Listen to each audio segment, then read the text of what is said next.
Have you ever had the feeling that the universe is testing you? Small coincidences, strange synchronicities, moments when your attention seems to have real power over things. If so, pay close attention, because this is not a test. It's the final sign, the sign that you are ready to receive the key that unlocks the observer effect. This knowledge, kept for millennia and attributed to Thoth himself, is not for everyone. It only reveals itself to those whose consciousness has reached a specific frequency. And the fact that you are seeing this now means you've made it. In the next few minutes, I'm not going to give you a theory. I'm going to give you the key. And once you understand how to use it, your reality, as you know it, will dissolve. Stay with me until the end, because what happens after the key is turned is the most well-kept secret of all. If you feel this resonance, if you feel this is your moment, comment, "I am ready for the key." Therefore, separate the light from the darkness, the feeler from the felt, the observer from the observed, for he who sees clearly knows that it is he who shapes what he sees. That feeling that your attention can somehow alter the things around you is not paranoia. It's your brain beginning to access the deepest physics of the universe, the quantum mechanics of creation. And the secret to controlling it is not found in modern science books, which only scratch the surface of the mystery with their limited tools. It lies in a principle that the ancient masters encoded as the first and most important of the 7 universal laws, the master key that opens all other doors of perception and personal power. This fundamental principle, the first universal law, reveals an invisible and profound divide within humanity, a boundary not of geography or status, but of consciousness. On one side, 99% of people live as unconscious observers. For them, life is a series of events that simply happen, a sequence of random chances, luck and misfortune over which they have no control. They are passengers in their own existence, carried by the currents of circumstance, reacting to the outside world without ever realizing they have any power over it. They see reality as something solid, external, and irrevocably separate from themselves. On the other side, there is a small fraction that is awakening, perhaps the same fraction to which you belong. They are the conscious observers. They are beginning to understand that the universe is not a fixed and predetermined stage, but an infinite ocean of potentials, a quantum field of pure possibility awaiting a command. Most people simply float in this ocean, carried by the collective waves of fear and desire from society. But conscious observers are learning that their focused attention is like a hand that can reach into that ocean and solidify a specific potential into a real and tangible experience. This distinction is the essence of the first and most powerful Hermetic principle, mentalism. The Kybalion declares in a clear and transformative way, all is mind, the universe is mental. To the unconscious observer, the universe appears purely material and external, a collection of objects and events that affect them. But to the conscious observer, reality begins to reveal itself as it truly is, a mental projection of the one consciousness, the all. You are not merely in a universe. The universe is happening within your mind and the greater mind. In the ancient and mysterious emerald tablets, Master Thoth, the scribe of the gods, states directly and profoundly, "As a man thinks in his heart, so is he." The unconscious observer is a passive reflection of the world's thoughts, their family's beliefs, the media's fears, and social programming. They are shaped by the outside world, like clay in the hands of chance. The conscious observer, on the other hand, begins to use their own mind, their own power of focus, to actively project their will onto the screen of reality, becoming the cause rather than just the effect. This shift in perception is what marks the beginning of the true spiritual journey, the true initiation. It's not about believing in new dogmas or following new external gurus. It's an internal transition from being a mere spectator of life, sitting in the audience, to becoming the director of your own experience, choosing the scenes, the actors, and the storyline. It is the realization that the movie screen is not out there, but within your own consciousness, and that you hold the projector in your hands, even if you didn't know it until now. The difference between these two types of observers is what separates a life of chance from a life of intention, a life of reaction from a life of creation. And you've been receiving small signs that your ability to observe is growing stronger, becoming more powerful. Think about the past 24 hours, that moment of strange luck, that insight that came out of nowhere. That little coincidence yesterday wasn't a coincidence. It was a test from the universe to see if you were paying attention. The micromanifestations, the universe's tests. These tests from the universe, these signs that your attention is intensifying, are not grand or miraculous events that defy the laws of physics. They are subtle, almost imperceptible to the distracted and noisy mind, but unmistakable to those who are beginning to truly pay attention. They are the micro-manifestations, the first tangible rewards of your awakening. Think about that moment when you were intensely thinking of a friend you hadn't seen in years, and minutes later the phone rings and it's that exact person with an unexpected message. Or when you desperately needed a specific piece of information for a project, and upon randomly opening a book or website, the exact answer was right there in front of you, as if it had been placed there for you. That's not luck, chance, or magic in the popular sense of the word. It's the observer effect in its purest and most basic form, operating on a small scale like an echo in the physical world. It's proof that your focused attention is beginning to gain what can only be described as real electromagnetic weight, a density.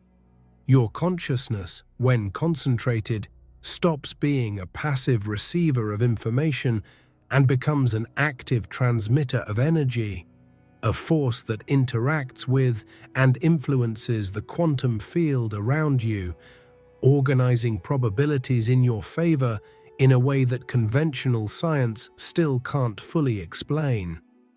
These events are direct manifestations of an immutable and powerful law, the principle of correspondence, encapsulated in the famous Hermetic maxim, as above, so below, as below, so above. Your micro-manifestations are the physical plane, the below, perfectly mirroring the activity happening in your mental and emotional plane, the above.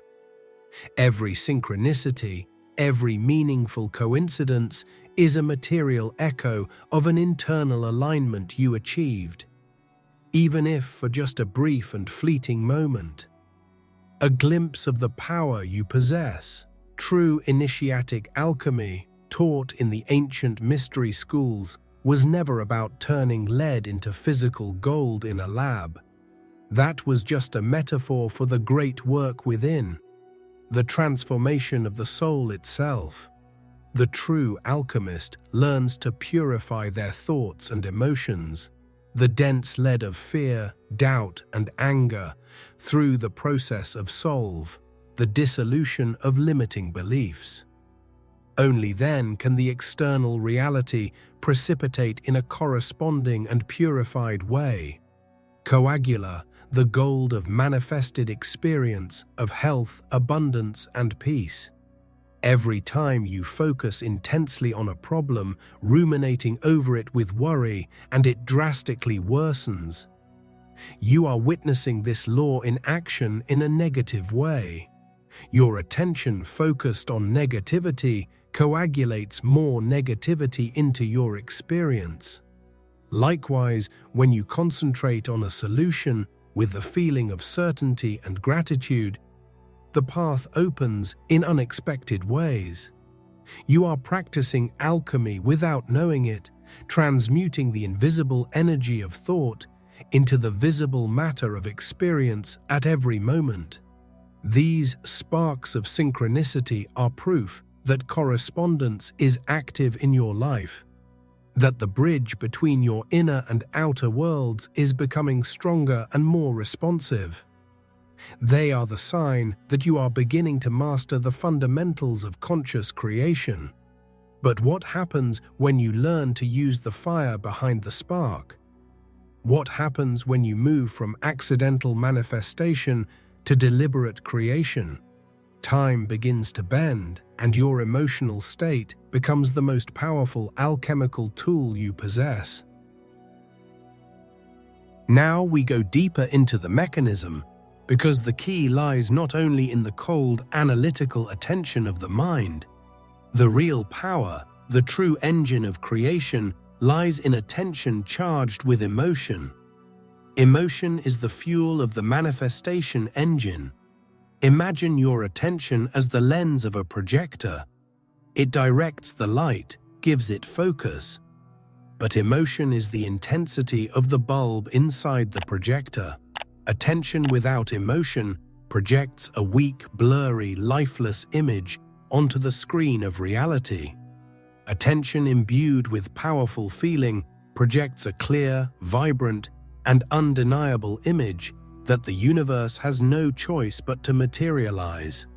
The frequency of your emotional state, whether fear, love, gratitude, or anger, acts as a quantum amplifier. It determines with force and clarity which of the infinite possibilities in the quantum field will collapse into your physical reality. When you view the world through the lens of fear, your attention is tuned to find, focus on, and manifest more reasons to be afraid. You don't just see danger everywhere, you actively attract dangerous circumstances to validate your internal state. Your emotion is a clear command to the universe. Give me more of this that I'm feeling. On the other hand, when you look at your life with a genuine and deep feeling of gratitude, even for the smallest things, your emotional frequency rises and expands. You are sending a powerful and coherent signal that says, "More of this, please." The universe, obeying the law of resonance, begins to organize events, people, and circumstances to bring you more experiences to be grateful for. Love, joy, and excitement work the same way. They are the magnet that attracts experiences of the same vibrational frequency into your orbit. Emotion is the driving force behind the infallible principle of cause and effect. The Kybalion teaches that every effect has its cause, and every cause has its effect. Nothing happens by chance, although there are many planes of causation. Your focused thought, your attention, is the cause, but it is emotion that gives power, dynamism, and magnitude to that cause. The great Master Thoth taught that wisdom without power is useless, and power without wisdom is dangerous. Your attention is the wisdom that directs, but your emotion is the power that executes the command in the quantum field. A fleeting thought of fear or worry is a weak cause, with little power of manifestation, like a small stone thrown into a lake. But a thought of fear, loaded with panic anxiety, and despair becomes an immensely powerful cause, a shouted command to the universe that will inevitably generate a corresponding and amplified effect in your reality. You are not punished for your negative thoughts. You simply reap the results of the energy you emit with intensity.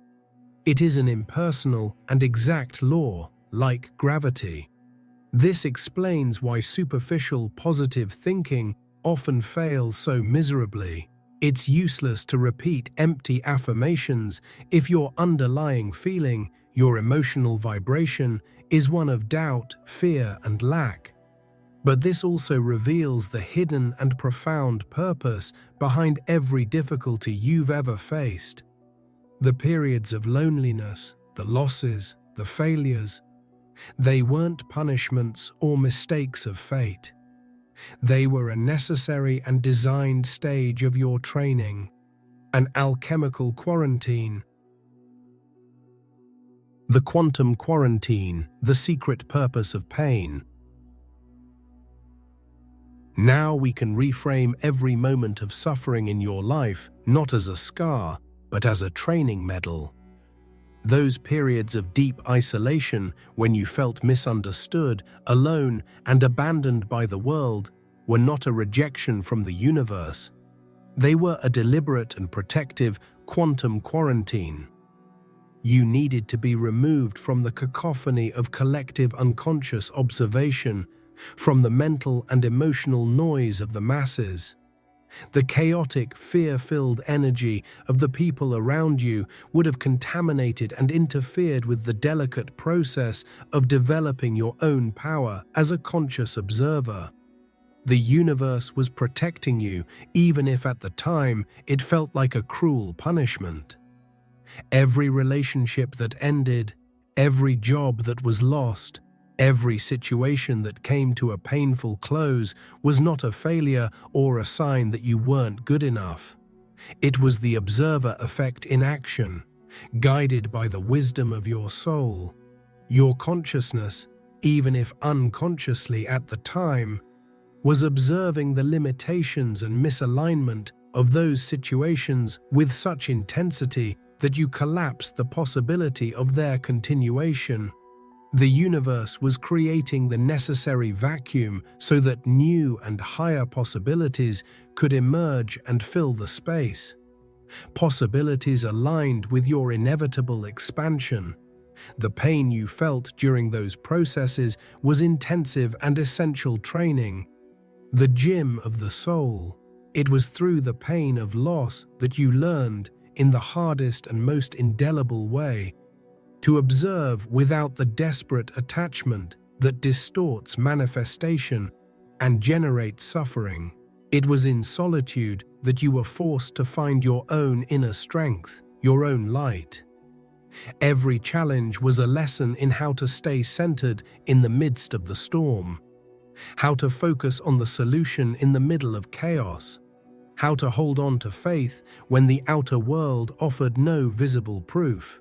This process is perfectly described in alchemy as the Nigredo phase, or the darkness. It is the stage of putrefaction, the dissolution of the raw material, which is your false self, your constructed ego, your limiting beliefs and traumas. The initiate is placed alone in the athanor, the alchemical furnace, which is their own being, to burn away all impurities in the fire of suffering and introspection. Only in total darkness, when all external hope fades, can the first glimpse of true inner light be perceived. In the emerald tablets, Thoth the Atlantean, the thrice great, describes his journey descending into the dark halls of Amenti, the symbolic underworld, to face the lords of time and death, only to be reborn into the light with renewed power and wisdom. Your isolation was not abandonment. It was the most crucial phase of your personal great work. You were forced to find your inner light because all external lights were temporarily turned off, so you could discover your own, which is inextinguishable. Your whole life has been this training ground. Every tear, every disappointment, every moment of despair was a class in the curriculum of soul mastery. And the Nigredo phase, the darkness, the winter of your soul, is over. In this exact moment, your capacity for observation is receiving an upgrade to the next alchemical phase. Albedo, the whitening, the purification, the dawn. And there are physical and technological signs happening around you that prove this undeniably. This upgrade is not a poetic metaphor. It's a real and measurable shift in your personal energy field, and it produces tangible and observable effects in the world around you. Pay attention to the details. Technology, which operates on electromagnetic frequencies, starts to behave strangely and responsively in your presence. Your phone drains battery faster when you're in a state of intense emotional observation, or an app crashes exactly when you feel a moment of frustration. Streetlights flicker or go out when you walk beneath them, immersed in deep and coherent thought. Electronics fail or work flawlessly depending on your state of mind. Animals who perceive energy fields directly without the filter of a rational and skeptical mind begin to react to you differently and more intensely. Dogs may stare at you with unusual depth, as if seeing your aura or sensing the quality of your energy. Cats, the masters of subtle energy, may seek your presence when you're calm and coherent, or avoid you when you're agitated and dissonant. Birds and other wild animals may come closer than usual, drawn by the harmony and safety of your expanding energy field. Most notably, the speed of synchronicities increases exponentially, becoming almost impossible to ignore. The time between observing a need or desire and its manifestation begins to shrink dramatically. What used to take months or years of effort to materialize can now happen in weeks, days, or even hours, in surprising and effortless ways. You think of a solution to a problem, and shortly after you find an article, overhear a conversation, or receive an email that gives you the exact answer. Life starts to feel less like a struggle and more like a fluid dance with the universe. The great Master Thoth teaches that the master of life does not deny rhythm, but learns to use it in their favor instead of being dragged by it. This is done through a process of neutralization, elevating consciousness to a higher plane where the pendulum of rhythm does not swing as violently to the extremes of pain and pleasure. You are intuitively beginning to impose your internal rhythm over the chaotic rhythm of the external world, making reality harmonize with you instead of the other way around. These signs are not your imagination. They are proof that you are entering a cosmic time window, a period of energetic amplification where the observer effect is enhanced for all those who are awake and ready. But this window does not stay open forever, and to use it properly, to truly take the reins of your creative power, you must understand the paradox that paralyzes 99% of those who attempt to manifest something consciously. The paradox of effort and the key of Thoth. Here we arrive at the crucial point, the invisible obstacle that sabotages most spiritual and self-development journeys. The paradox is this: the more you try to force a reality, the more you push it away. The act of trying, with effort, anxiety, and desperation, creates massive electromagnetic resistance in your vibrational field. It implies a struggle against your current reality, a feeling of lack, of not having, of separation. And since the universe responds to your vibration by fighting against lack, You only amplify it, creating more of it in a vicious cycle of frustration. True power, true creation, does not come from the effort of the egoic mind, but from the allowing of the higher consciousness. It comes from a state of confident surrender, of letting go of control. Allowing is not being passive or giving up on your desires. It is operating from a deep, cellular recognition that the reality you desire already exists as a complete and perfect vibrational possibility in the quantum field. The radio analogy is perfect. You don't force your favorite radio station to play. You don't yell at the radio or try to take it apart. You simply and effortlessly tune the dial to the correct frequency and allow the music to flow. And here, at this exact point, is the surrender, the revelation of the key. The key to unlocking the observer effect is not a complicated technique, a secret mantra, or a complex ritual. It's a shift in perception, a central secret encoded by Thoth. In the Emerald Tablets, he declares enigmatically and profoundly, "Not like the man of science who is blind, for in law there is no cause. The law is the cause." What does this mean?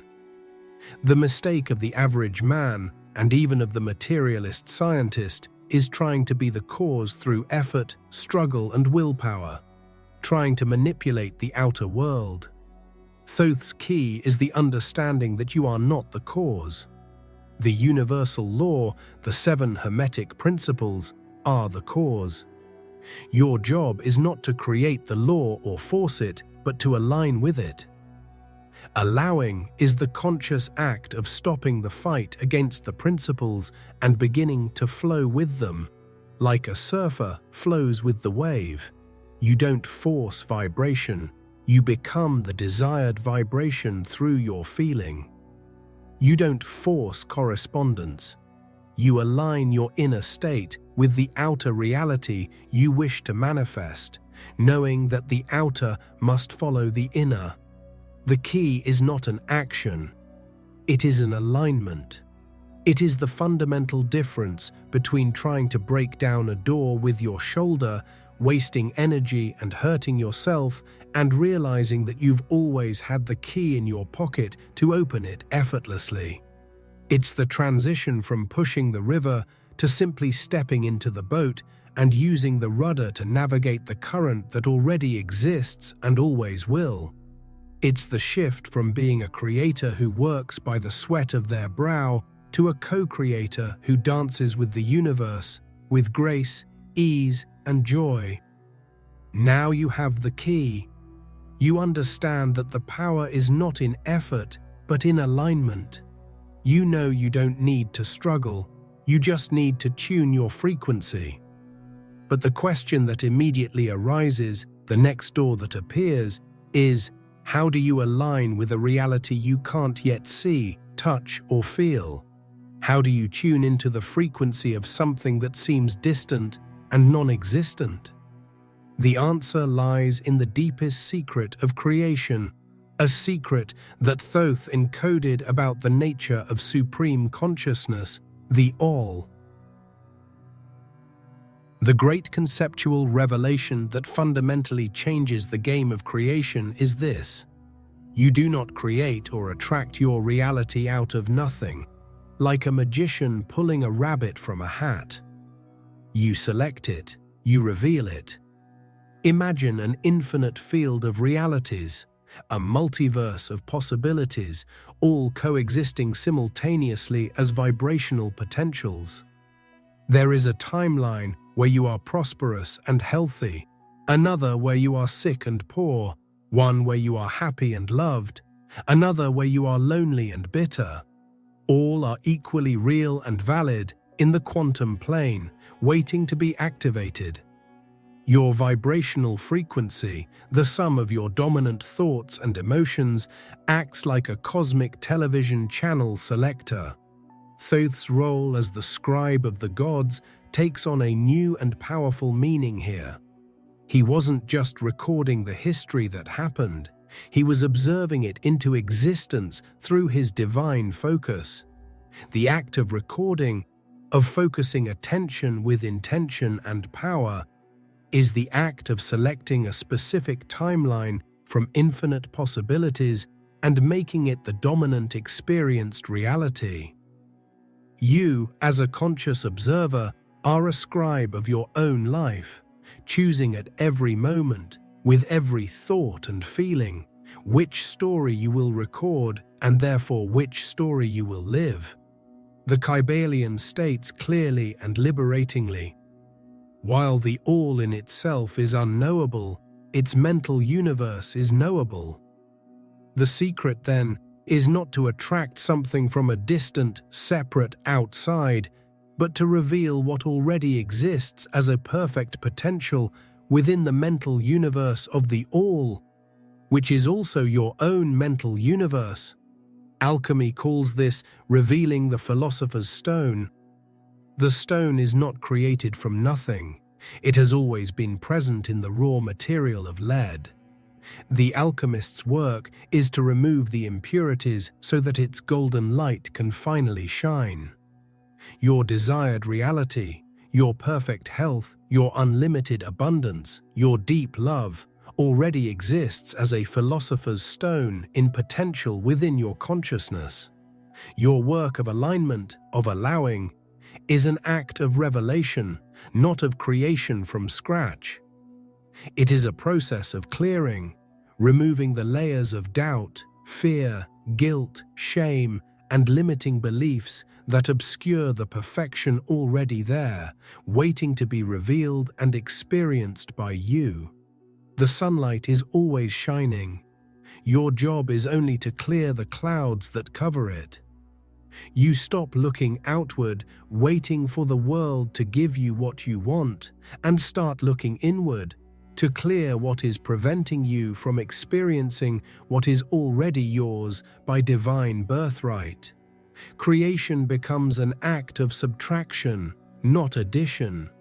You subtract fear to reveal the love that already exists. You subtract belief in scarcity to reveal the abundance that is the nature of the universe.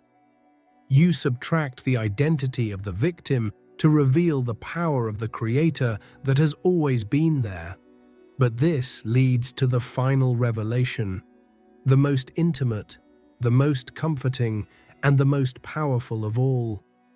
If all realities and all versions of you already exist as potential in the mind of the all, then the version of you who already possesses this key, who already masters this art of revelation and lives your highest, happiest reality, also exists. And that version is not distant or inaccessible. It is right now communicating with you. Quantum communication, your future self is guiding you. This is the emotional and spiritual climax of your awakening journey, the moment when the loneliness of the search dissolves into the certainty of connection. That sudden intuition guiding you to the right decision, those vivid and lucid dreams that feel more real than life itself, that deep and unexplainable sense of recognition when you hear certain truths, like the ones being shared here. None of this is random or a product of your imagination. These are direct forms of communication from your expanded version, your higher self, the version of you already living the reality you desire. That version of you who has already mastered the art of alignment and allowing is constantly sending information across quantum time and space to guide your current observation. It whispers through your intuition, shows you repeated symbols and numbers in synchronicities, gives you insights and solutions in moments of silence and meditation. It is actively helping you tune into the right frequency, clear the beliefs that block you, and make the choices that will lead you to the same timeline where it resides. This process is the highest and most beautiful expression of the principle of gender, as taught in the Kybalion. Gender is in everything. Everything has its masculine and feminine principles. Your current self, here and now, represents the feminine principle, the womb that receives the seed, that nurtures, that gestates the new reality with patience and faith. Your expanded version, your higher self, represents the masculine principle, the divine will that projects the seed, the information, the intuition, the insight, with focus and direction. The communication you feel, that inner guidance, is literally your higher self impregnating your current consciousness with the knowledge and energy necessary to gestate and give birth to a new reality. You have never been alone on this journey, fumbling in the dark. You are, and always have been, in a sacred act of co-creation with yourself across dimensions. The feeling of loneliness was only part of the illusion of separation, the greatest lie of the Matrix. When you understand this on a deep level, trust permanently replaces fear. You stop feeling lost and start feeling guided in every moment. You learn to trust your intuition as the most accurate compass that exists, because you know it is the voice of your own fulfilled destiny speaking to you. You stop fighting the process and start collaborating with it, knowing you are being lovingly guided every step of the way by the wisest, most loving, and most powerful version of yourself. You are not learning how to use this power from scratch. You are remembering how to use it with the help of yourself. You are awakening to an innate ability. And now, to seal this communication, to strengthen this connection, and consciously activate your creation protocols, there is one final step, a declaration of power that solidifies your intention into the fabric of reality and announces your graduation to the next level of the game of life. We have arrived at the final action, the point where knowledge becomes applied power, where theory becomes practice. This is not a simple call for engagement for an algorithm, it is an invitation to an act of personal power.